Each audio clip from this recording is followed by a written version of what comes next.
Hi, and welcome to another edition of The Poet's Voice. Our program is designed to highlight poetry written by Sun City Anthem residents and read to you by the authors. In that way, hearing them spoken in the poet's voice, what might otherwise be simply words on a page will come to life as they are presented, maybe even performed, as they were meant to be. I'm sure that you know lots of songs by heart, whether playing in your head, on the radio, or on your favorite device. Your expectations are the same. What you hear will be reminiscent of the singer-songwriter's initial performance of the song.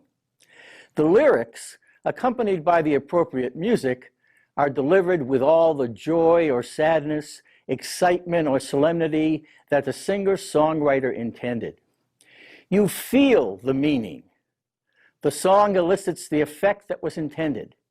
It makes you want to sing, dance, laugh, or cry. A poem is a song without music. Unless presented to you by the writer and without the benefit of repeated performances, the true meaning must be interpreted by the reader.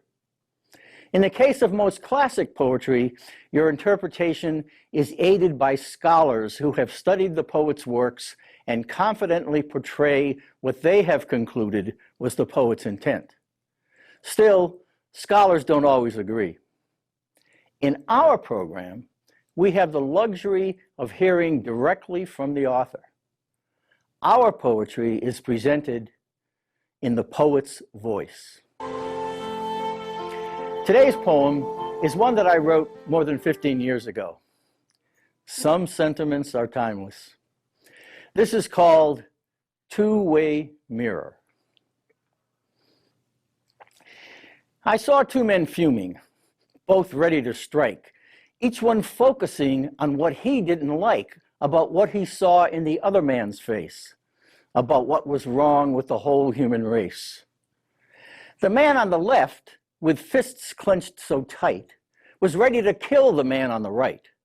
The one on the right was equally hot and swore to destroy this man and his lot. But as I stood there, alarmed by this sight, my eyes viewed the scene in a different light.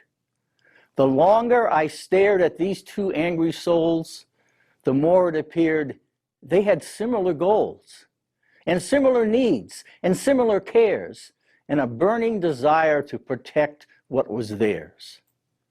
In fact, when I took a much closer view, the reflections they cast were similar too.